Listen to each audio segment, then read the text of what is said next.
하나님 아버지 감사합니다. 하나님, 오늘 누가복음 2장 21절에서 40절 말씀을 통해서 하나님, 저희들이 하나님의 음성을 듣고자 합니다. 밖에 미세먼지도 많고 내일은 또 내일서부터는 또 날씨가 많이 추워진다고 하고, 코로나19는 새로운 오미크론은 굉장히 창궐하고 있는 이런 상황과 환경 가운데서 저희들의 건강을 지켜주시고 또 사업장을 지켜주시고 일터를 지켜주시옵소서. 우리 자녀들도 건강을 지켜주시옵소서. 감사드리며 살아계신 예수 그리스도의 이름으로 기도드렸사옵나이다. 아멘.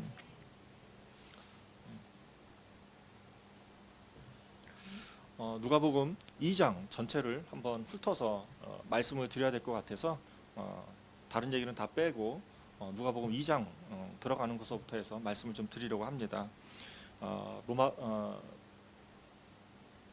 누가복음 2장 1절에서 7절 말씀 가운데서는 핵심인 게 뭐가 있냐면 두 가지가 있습니다. 하나는 가이사르 황제죠. 황제 아우구스토가 영을 내리죠. 이 영이 어디로 오냐면은 이스라엘을 지배하고 통치하는 총독에게 명령이 내려오게 됩니다. 그래서 구레뇨 수리아 총독이 이스라엘을 통치하고 있는 구레뇨 수리아 총독이 이 명을 듣고 이제 실행을 하게 되는 것이죠. 이 실행을 통해서 어떤 일이 이제 결과가 나오기 시작했냐면 이게 이제 요셉과 마리아에게 영향이 이제 미쳐지게 됩니다. 요셉과 마리아는 갈릴리 나사렛이라고 하는 동네에서 어디로 가냐면은요, 이제 원래는 이제 예루살렘으로 올라가야 하는데 예루살렘 바로 올라가지 못하고 베들레헴을 경유해서 예루살렘으로 가게 됩니다. 근데 베들레헴에서 어떤 일이 생겼습니까? 이제 아기 예수를 출산을 하게 됩니다. 아기 예수를 출산하게 되어서 그곳에서 동방 박사들이 찾아와서 그 아기 예수를 보고 별을 따라가서 그 아기 예수를 보고 경배하게 되죠. 그리고 나서 8절에서 21절, 20절이죠. 8절에서 20절 말씀을 통해서 어떤 말씀이 나오냐면 그 지역에 사는 목자들이 밤에 밖에서 양떼를 지킬 때에 주의 사자가 곁에 서고 천사들이 함께 주의 영광이 그들을 비출 때, 주의 사자가 목자들의 곁에 서서 주의 영광이 목자들을 비췄을 때에 목자들이 무서워하고 겁에 질리게 됩니다. 이때 천사가 이렇게 얘기하죠. 오늘 다윗의 동네에 너희를 위하여 구주가 나셨으니 곧 그리스도 주시니라고 말하고 있죠. 이때 수많은 천군 천사가 하나님을 찬송하게 됩니다. 그게 이제 14절 말씀인데요. 제가 그냥 읽겠습니다. 지극히 높은 곳에서는 하나님께 영광이요 땅에서는 하나님이 기뻐하신 사람들 중에 평화로다 하니라 라고 찬양하고 있습니다. 이걸 전문적인 용어로 우리가 너무나도 잘 아는 용어로 굳이 쓰자면 이제 성탄절이죠. 성탄절에 저희가 이 말씀을 가지고 은혜를 많이 나누게 됩니다. 여하튼 목자들이 베들레헴으로 가서 또 아기 예수를 바라보면서 아기 예수를 통해서 어떻게 합니까? 그들이 아기 예수를 바라보고 찬양을 하죠. 그리고 나서 이제 어떤 일이 생깁니까? 21절부터 40절까지의 말씀은 출산한 지 며칠이 됐냐면 8일째가 되는 거예요. 8일째가 되면 어떤 일이 생기냐면 할례를 해야 돼요. 요즘 현대어로 말하면 포경수술이에요. 남자의 성기를 수술하는 것이죠. 포피를 떼어내는 그 할례를 하고 나서 어떤 일을 하는가? 그게 22절부터 들어가게 되면은 이제 이 아기 예수를 데리고 이제 두 가지를 해야 되는 거예요. 이제 정결 예식이니까 아기가 출산했는데 먼저 출산한 그 부모가 정결을 해야 돼요. 그리고 또 다른 하나가 뭐가 있냐면 아기 예수를 어떻게 해야 됩니까? 봉헌을 해야 하는 거예요. 초태생, 처음 난 것을 하나님께 드리는 것이죠. 이게 오늘 말씀에 나오는 것입니다. 어쨌든 이제 21절부터 어떤 일이 생기냐면은 이 요셉과 마리아가 아기 예수를 데리고 올라가기 전에 두 가지를 합니다. 첫째, 할례라고 제가 말씀을 드렸죠. 다른 하나는 어떻게 했습니까? 이름을 지어요. 근데 그냥 이름을 짓는 것이 아니라 천사가 가르쳐준 대로 이름을 그대로 짓습니다. 그게 바로 예수라는 이름이죠.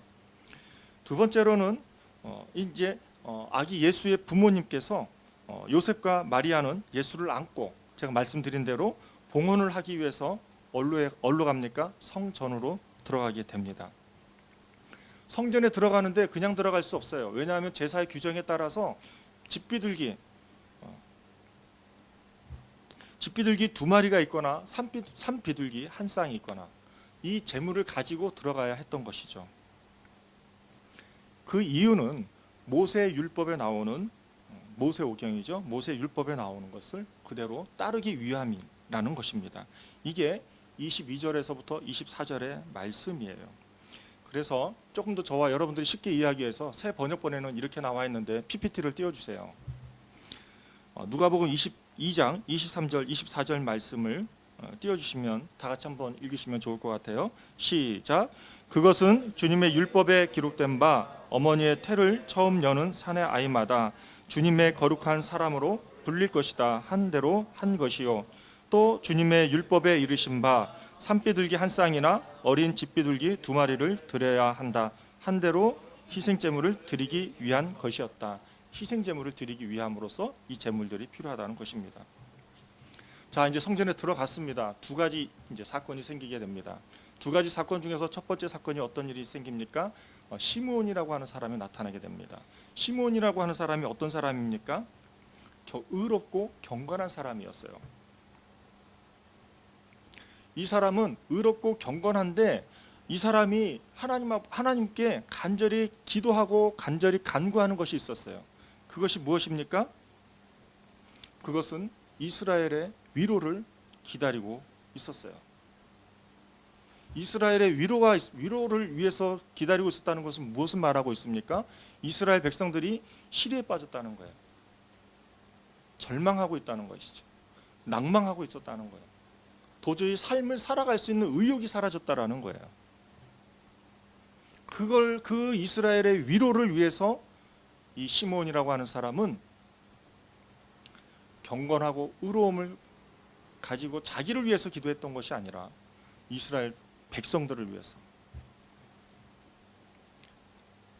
기다리고 있었던 것입니다. 그 이스라엘의 위로를 기대하고 기다리고 있었던 것이죠.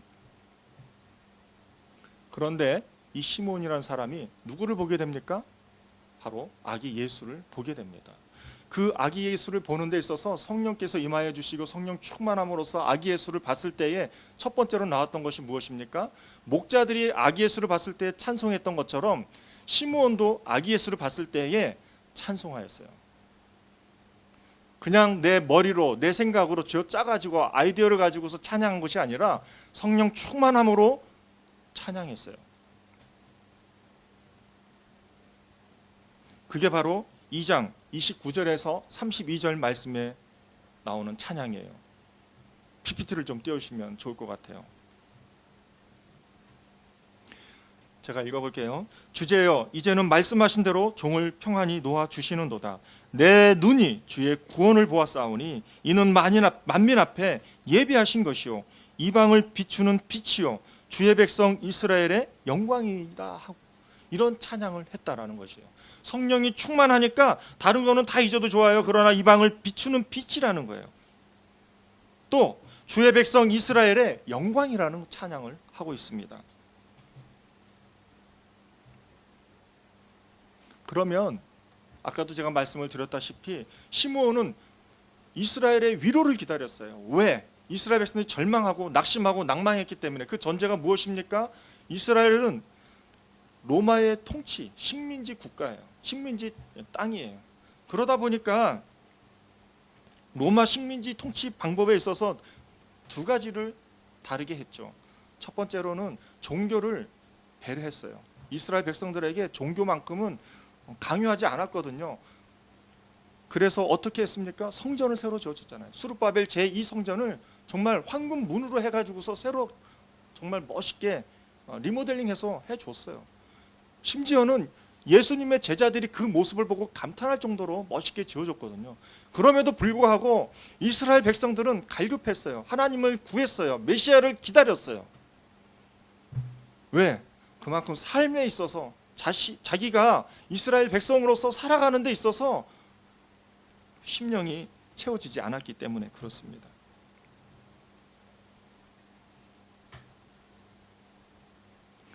요즘 말로 쉽게 설명하면 우리는 코로나 재난이지만 이때 당시에는 로마 식민 통치를 받고 있었기 때문에 국가적인 재난에 처한 환경 가운데서 이스라엘 백성들은 소망이 없었다는 것이죠.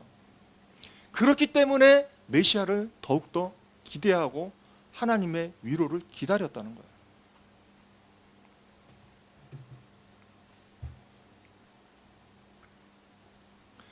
시므온은 그렇게 하나님께 간절히 이스라엘 백성의 위로를 기다리면서 또 무엇을 하였냐면은 그게 바로 누가복음 2장 35절 말씀 PPT로 띄워주시면은요, 시므온은 이렇게 예언했어요. 또 칼이 내 마음을 찌르듯 하리니 이는 여러 사람의 마음의 생각을 드러내려 함이니라 하더라. 뭐예요? 성령이 충만한 시므온이 아기 예수를 봤을 때에 예언을 한 거예요. 그 아기 예수가 어떤 모습이에요? 마음을 찌르듯 한다는 거예요. 두 번째로 뭐예요?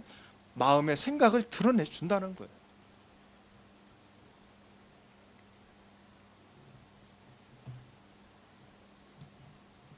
그리고 나서 누가복음 2장 36절부터 40절 말씀 가운데서는 또 하나의 인물이 나오게 됩니다. 그 또 하나의 인물이 누구입니까? 안나입니다. 안나가 몇 살이에요? 84세. 84세인데 그 안나의 생활은 어떠했는가? 안나의 성장 과정이 있을 거 아니에요. 안나가 태어나고 84세가 되는 과정 가운데서는 안나는 어떤 아픔이 있었냐면요, 결혼했는데 남편을 일찍 여의었어요. 7년 만에 여의게 되고 그 여의게 되면서 84세까지 과부로 살았어요. 과부로 어떻게 살았는가? 교회에서 살았어요. 성전에서 살았어요. 어떻게 살았어요? 날마다 금식하고 기도하면서 메시아를 기다렸어요. 누굴 기다렸다고요? 메시아.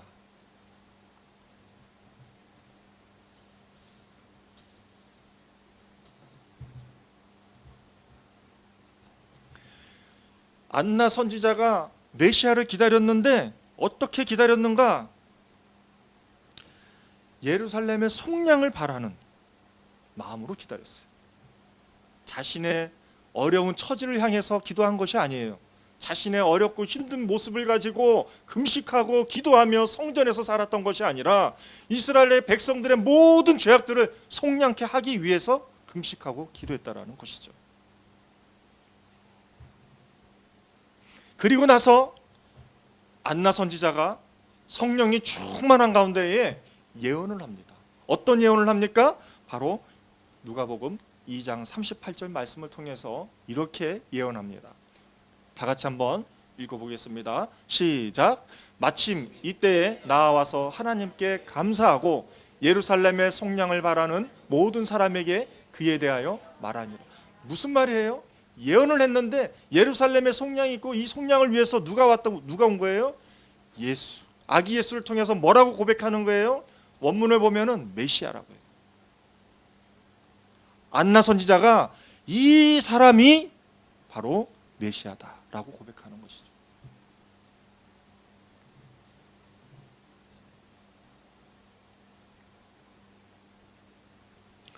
정리를 해보겠습니다. 아기 예수 부모님이죠. 요셉과 마리아는 태어난 지 8일 만에 두 가지를 하게 됩니다. 예수님의 할례를 하고 또 예수님의 이름을 짓습니다. 장명을 하는 것이죠. 그 이름은 천사가 알려준 대로 이름을 지은 것이에요. 그리고 나서 요셉과 마리아는 아기 예수를 데리고 성전에 가는데 자기 정결함을 위해서 또 초태생 아기 예수를 하나님께 봉헌하기 위해서 성전에 올라가게 됩니다. 그 올라갔을 때 때마침 두 사람을 만나요. 한 사람은 시므온, 한 사람은 안나 선지자를 만나게 됩니다. 그런데 그 시므온과 안나 선지자가 기다리는 게 있었어요. 뭘 기다렸어요? 메시아를 기다렸어요.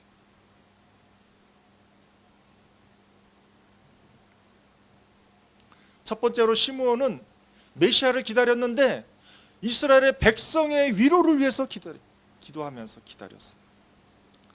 안나 선지자는 이스라엘 백성들의 죄를 속량케 하기 위해서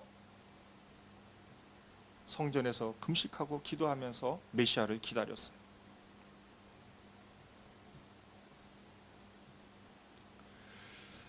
이 말씀을 통해서 저는 이렇게 해석이 되어졌어요. 국가적인 재난, 이스라엘 백성, 이스라엘이라고 하는 나라의 식민지가 되었어요.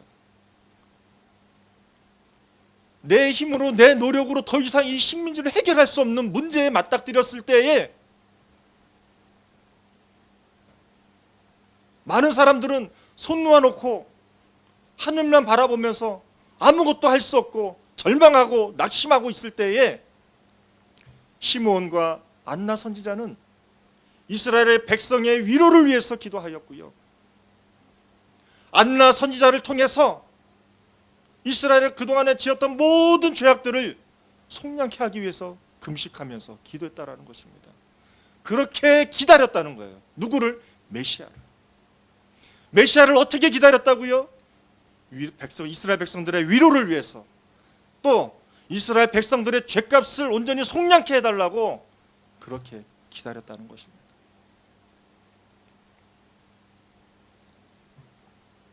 저는 이 말씀을 통해서 묵상하고 또 제 마음 가운데에 이 말씀을 어떻게 잘 전달하면 좋을까라고 기도하는 가운데서 하나님께서 제게 이런 말씀을 주셨어요.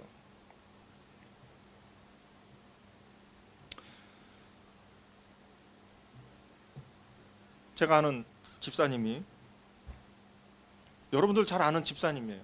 평소에 너무나도 잘 아는 집사님이시죠.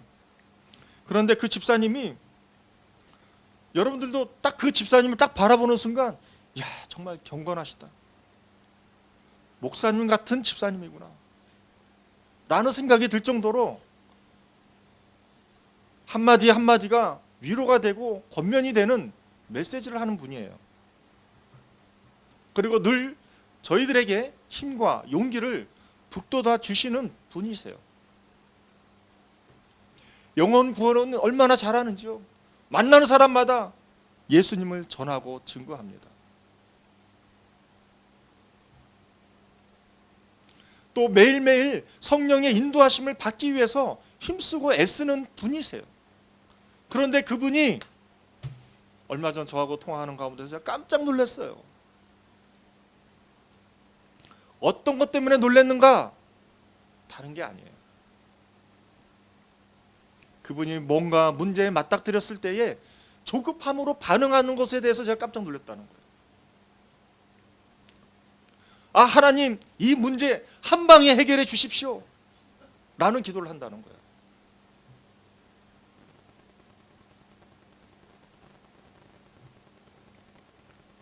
사랑하는 성도 여러분, 사랑하는 동역자 여러분, 저와 여러분들이 맞닥뜨리는 그 문제 앞에 여러분들은 어떻게 반응하고 있나요? 우리는 그 문제가 빨리빨리 해결되기를 바라는 마음이 있습니다. 우리는 빨리빨리 그 조급함을 가지고 하나님과 씨름하고, 그 씨름하면서 우리는 매일매일 맡겨진 시간들을 소비하고 있다는 것이죠.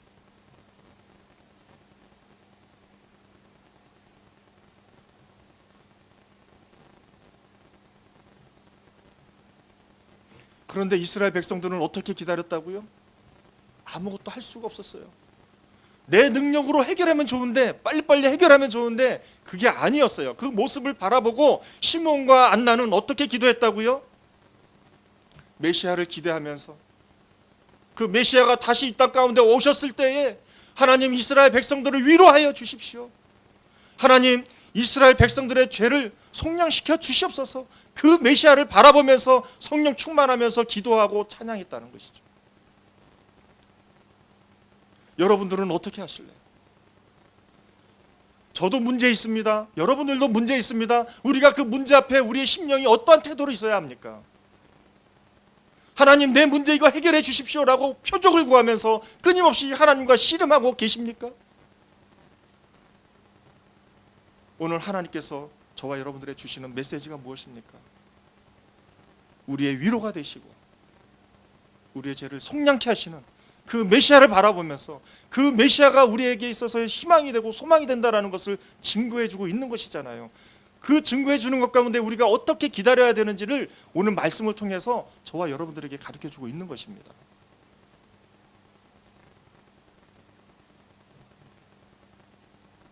저는 말씀을 묵상하는 가운데서 저의 부끄러운 모습을 보게 되었어요.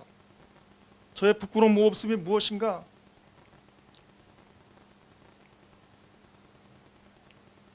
저희 그 주만나 교회 공동체를 묵상을 해봤어요.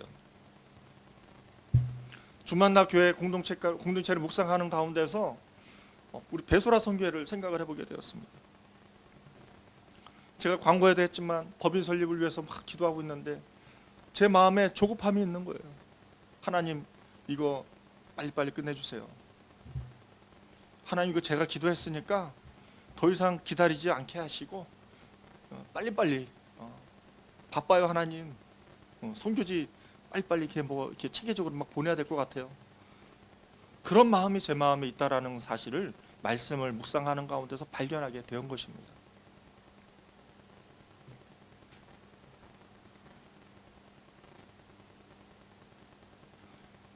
법인을 세우는 게 쉽습니까? 어려워요. 하나님께서 하셔야만 되는 거예요. 근데 그것을 가지고 선교라는 미명하에서 빨리빨리. 근데 오늘 말씀은 어떻게 되는 거예요? 메시아를 바라보면서 빨리빨리가 아니라 하나님하고 씨름하면서 끊임없이 조급증 가지고 씨름하고 빨리빨리가 아니라 하나님을 바라보면서 하나님 메시아가 이 땅에 오실 때까지, 하나님이 우리 가운데 거하실 때까지, 하나님께서 이루실 때까지 기도하고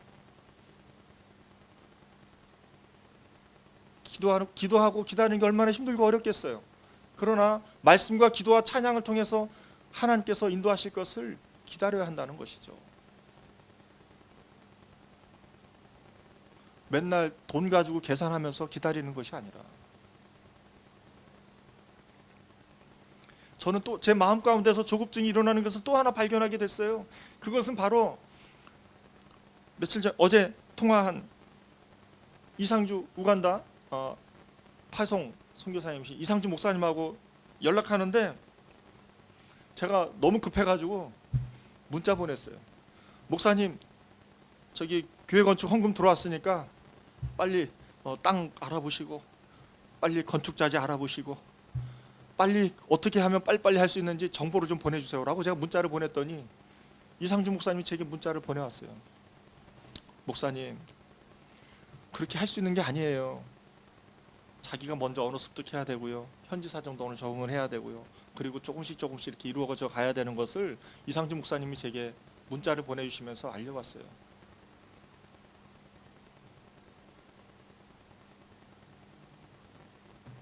제가 제 경건을 유지하면서 하나님과 소통하면서 기다리는 법을 머리로는 아는데 교회 건축한다는 것에 대해서 마음이 너무 앞서가지고 기다리지 못하고 빨리빨리 조급증이 일어나는 거예요.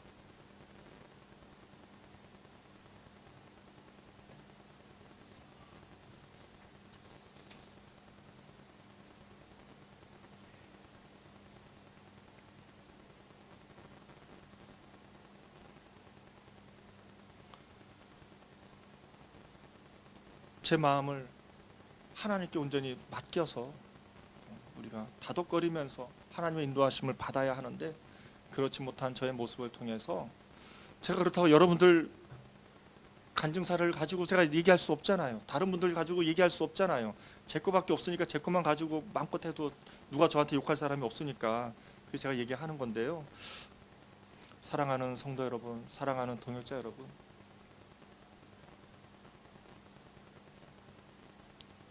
우리는 소망이신 예수님을 바라봐야 합니다. 그건 맞습니다. 그러나 바라보는 데 있어서 과정이 중요해요. 과정은 기다림이잖아요. 그 기다림은 하나님과 씨름하는 문제가 아니에요. 우리가 하나님 앞에 경건함으로 나아가야 하는 기다림이라는 것이죠. 저와 여러분들이 그러한 기다림이 되었으면 좋겠습니다. 사도 바울은 에베소서 11장 11절에서 12절 말씀 가운데서 하나님의 계획을 이렇게 설명하고 있어요.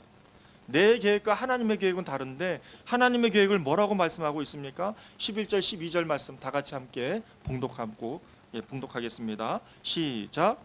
모든 일을 그의 뜻대로 결정하는 대로 일하시는 이의 계획을 따라 우리가 예정을 입어 그 안에서 기업이 되었으니 이는 우리가 그리스도 안에서 전부터 바라던 그의 영광과 찬송이 되게 하려 하심이니. 우리가 그리스도 안에서 하나님의 영광의 찬송이 되게 하려 하심이 하나님의 계획이라는 것을 알 수 있습니다. 이를 위해서 우리가 경건으로 준비를 해야 한다는 것이죠. 오늘 말씀 다시 한번 정리하면은 21절부터 40절 말씀에서 함축적으로 정리를 해서 말씀을 드리겠습니다. 예수님의 출생한 지 8일째에 아기 예수의 부모인 요셉과 마리아는 예수님께 할례를 하고 예수의 이름을 지어주게 됩니다. 그리고 나서 부모의 정결과 또 아기 예수의 봉헌을 위해서 예루살렘 성전에 올라갑니다. 그 올라갔을 때 마침 누구를 만납니까? 시므온과 안나를 만나게 됩니다. 시므온과 안나를 만났을 때에 그들은 기다렸어요. 메시아를 기다렸어요. 메시아를 기다렸을 때 그냥 기다리지 아니하고 이스라엘 백성들의 위로를 위해서 기다렸어요. 근데 시므온의 기다림은 의롭고 경건함으로 기다렸고요. 안나 선지자는 성전에서 금식과 기도로 메시아를 기다렸어요. 그 기다림 가운데서 메시아가 직접 오게 됐고 성령이 충만하면서 메시아를 찬양하게 된 것이죠. 안나 선지자는 이 아이가 메시아다라고 선포하게 되는 것입니다. 이 말씀을 통해서 저와 여러분들에게 주는 교훈이 무엇입니까? 그 주제는 하나입니다. 어떻게 기다릴 것이냐는 것이죠. 우리의 메시아를 위해서 우리는 어떻게 기다려야 하는가?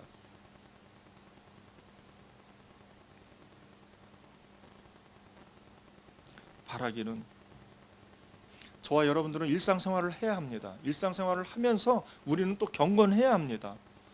시므온처럼 의롭고 경건해야 하고 안나 선지자처럼 때로는 교회에서 성전에서 집에서 금식하면서 기도하면서 우리의 소망이 되시는 이 땅의 것에 소망을 둘 수 없기 때문에 메시아 다시 오실 메시아를 경건함으로 기도로 준비해야 한다는 것을 오늘 말씀을 통해서 저와 여러분들에게 주는 귀한 메시지인 줄 믿습니다.